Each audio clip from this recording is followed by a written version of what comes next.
den største skrekken, ikke sant? Fra det øyeblikket du tror eller vet at du har MS, så ligger rullestolspøkelset i bakhodet ditt.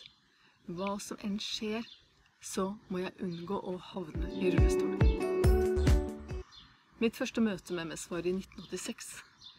Men det tok mange år før jeg fikk diagnosen. I mellomtiden så jeg jo folk som satt i rullestol, som hadde MS, og det festet seg i bakhodet at oi, det er sånn det kommer til å bli.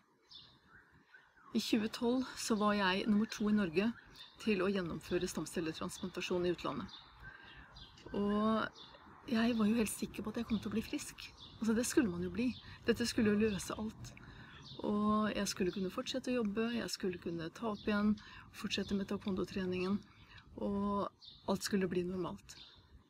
Så ble det ikke det. Det er 6 år siden. De første 2 årene så synes jeg vel at jeg hadde en bedring. Og jeg hadde noen fremskritt på ganghastighet blant annet, og på en del andre ting. Så stoppet det opp, og jeg var jo fortsatt ikke bra. Jeg var ikke i nærheten av å være oppe der jeg hadde vært før jeg ble syk. Så tvilen begynte å komme, så jeg hadde et par år som sto litt flatt. Og de 2 siste årene så har jeg måttet innse at jeg er over i progressiv fase. De gamle skadene blir verre. Jeg har ikke fått noen nye heldigvis, og det er kanskje effekten av HSCT. Men jeg er vesentlig dårligere i balanse, i kapasitet på å gå. Beina mine fungerer aldeles ikke sånn som de skal. Men jeg kjempet imot alt jeg hadde. Jeg nekta å ta inn over meg at jeg ble dårligere. Jeg skulle aldeles aldri noensinne gi opp jobben jeg elsket. Jeg blånekta på å skulle bruke stokk. Jeg skulle aldri noensinne stå på en handicapparkering, og jeg skulle i hvert fall aldri i rullestol. Men det begynte jo å bli veldig slitsomt da. Etter hvert måtte jeg innse at jeg ikke kunne fortsette jobben min med å reise rundt og holde kurs. Der andre møtte veggen, så møtte jeg asfalten. En mørk desember ettermiddag, etter 8 timer på scenen, så snublet jeg i en sånn mikroskopisk liten millimeter høyde i asfalten og seilte ut i sørpa med håndveske, kåpe, silkebluse. Det splatret rundt, og det var jobbkofferten, og alt var bare rett utover. Jeg tok fortsatt ikke hintet, men det festet seg nok litt det også, at dette her går ikke rette veien, og jeg kommer ikke til å kunne klare å fortsette på den måten. Hva var det som gjorde at jeg snudde da, og aksepterte og forstod at rullestol kunne være et hjelpemiddel? Det har gått veldig gradvis de 3 siste årene. For 3 år siden så var vi på ferie, og jeg måtte bruke rullestol på flyplassen, for jeg hadde klart å gå på meg en skade i foten. Men det var bare sånn, jeg var fullstendig klar over det, at dette var kun på grunn av foten. Det hadde ingenting med MS å gjøre. Jeg var veldig, veldig flink til å understreke det i alle sammenhenger. For 2 år siden så skulle vi på ferie til England og besøke sønn og svigerdatter. Og mannen min klarte å overtale meg til å ha rullestol på flyplassen. Rett og slett av hensyn til hans stressnivå og bekymring i tilfelle det skulle skje noe uforutsett. Da vi kom til Heathrow, da vi landet, så gikk vi sist av flyet. Vi hadde bestilt rullestol der. Og der står det en stram fyr i uniform, med rullestolen klar. Og jeg setter meg opp i stolen, og så spør han mannen min, «Are you physically fit to push this woman?» Og vi flirer litt, og ja, han skal nok greie å dytte meg. Og så glimter det i hans, og så sier han, «But are you mentally fit?» Og det tok på en måte brodden av det hele for oss, for da ble det litt vittig, og så ble det liksom ikke noe greie rundt det. Det var bare praktisk, og det var veldig bra at jeg slapp å bli trillet av en mann i uniform og kunne bli trillet av mannen min. Da var jeg ikke lenger bare et collie som skulle fraktes, men dette var rett og slett for at jeg skulle komme lettere gjennom de voldsomme avstandene som er på disse internasjonale flyplassene. Jeg er ikke handicappet, men jeg har et handicap. Og veldig mange mennesker har det. De fleste jeg kjenner ville slite veldig uten briller, både på jobb med å kjøre bil. Men det å trenge hjelpemidler for synet, det er helt greit. Det er det ingen som bulker på. Hørsel derimot, det er plutselig veldig mye mer stigmatiserende. Du kommer bare herfra til dit, nedover i kroppen. Så blir det å skulle ha hjelp til med et høreapparat, det er det mange som kvier seg. Hei mamma. Og det er enda verre når du beveger deg nedover kroppen, og det er beina dine som svikter. Den neste erkjennelsen kom i Hakadal for et halvt år siden. Jeg var nødt til å låne en rullestol der, fordi at jeg ville ikke klare å komme meg opp i butikken. Og da fikk jeg, dette var på vinterstid, og jeg fikk en sånn der liten sak med sete og 4 små hjul, og sånn elektrisk sak med på-knapp, eller forover og bakover. og handlekurv. Og jeg synes det var helt skrekkelig. Det var helt grusomt å opp den bakken. Det er jo alle som ser meg, og herregud, hva tror de? Så kom jeg på det at ok, vi er i Hakadal. De er naboene til MS-senteret. De har nok sett det før. De bryr seg nok vesentlig mindre om dette her enn det jeg gjør. Men opplevelsen av at jeg da kunne klare å komme meg over en distanse som jeg ellers ikke ville klart å gå, det var litt banebrytende for meg. Og betraktningene rundt det, det er jo det at man er jo ikke egentlig i prinsippet imot hjelpemidlene. Problemet som ligger bak er jo at man vil ikke trenge hjelp. Man vil klare seg selv. Hjelpemidlene symboliserer på en måte det at du ikke lenger er selvstendig, at ikke du er selvhjulpen, at du må ha assistanse på et eller annet vis. I Hakadal traff jeg også mange andre som brukte rullestol. Og jeg gikk nok i den fella i starten at jeg så bare rullestolen før jeg så mennesket i den. Men det gikk over veldig fort, og jeg fikk veldig mange gode innspill, veldig mange fine refleksjoner rundt det der, og faktisk ta imot hjelp.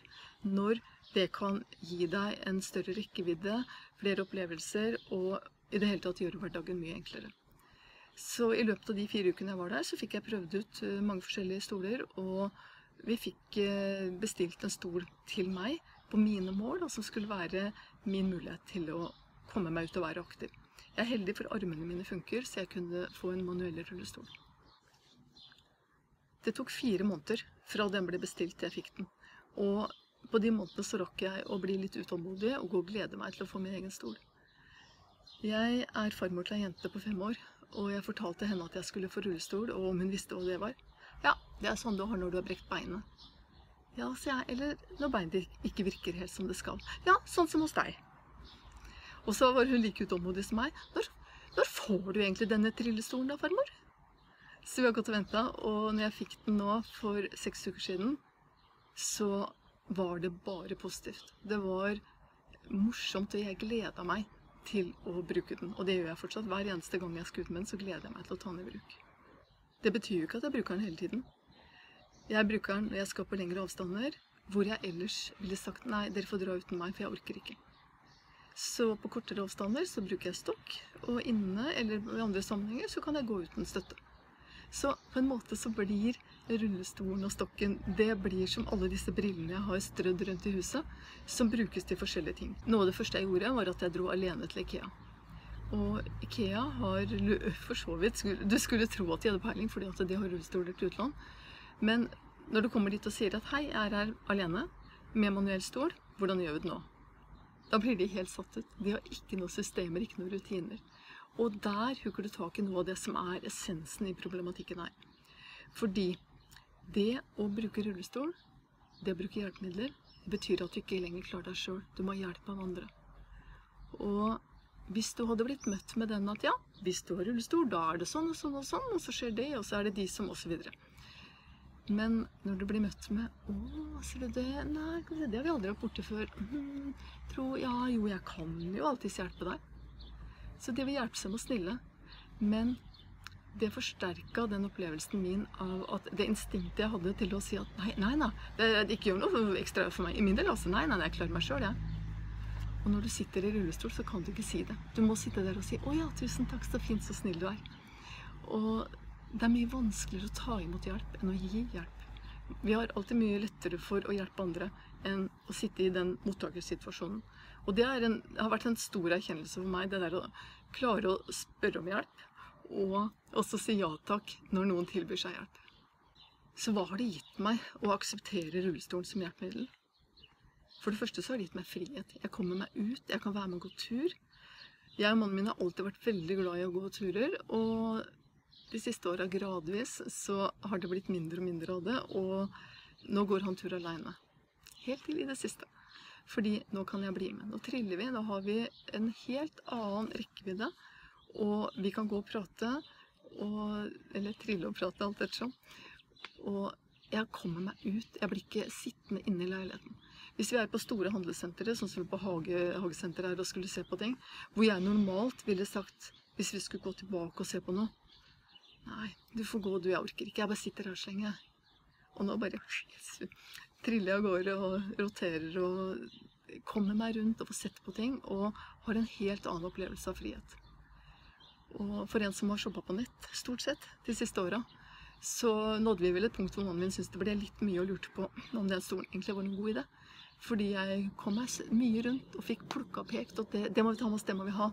Og i det hele tatt fikk dekket et sånn årelangt shoppingbehov da, når jeg kom meg ut. Så totalt sett så betyr jo dette også at det er mye mindre stress for de rundt meg. Vi kan planlegge ferier. Jeg kan se for meg at vi kanskje skal dra på byferier igjen. Kanskje ikke San Francisco, men i hvert fall finne noen byer som er tilpasset, hvor det er enkelt å bevege seg. Og ikke minst så har det fått meg i gang med ordentlig hard fysisk styrketrening igjen. Fordi nå må armene mine fungere, og jeg kan ikke pådra meg noen belastningsskader. Så jeg er på treningssenter, og målet nå er å klare pull-up. Jeg har klart det før. Og da er det egentlig bare tull at jeg ikke kan det nå. Så jeg trener styrke flere ganger i uka, og det har jeg egentlig savnet, og det gjør også at hele kroppen fungerer bedre. Så det er slett ikke så gærent at jeg da faktisk hadde rullestolen som argument for å komme i gang igjen. Jeg håper at mine betraktninger rundt det å akseptere rullestolen kan være nyttig for deg som er litt på den, vil ikke ha noe med det å gjøre. Og kanskje du får den samme effekten som jeg har fått, at dette er et hjelpemiddel som gjør hverdagen enklere.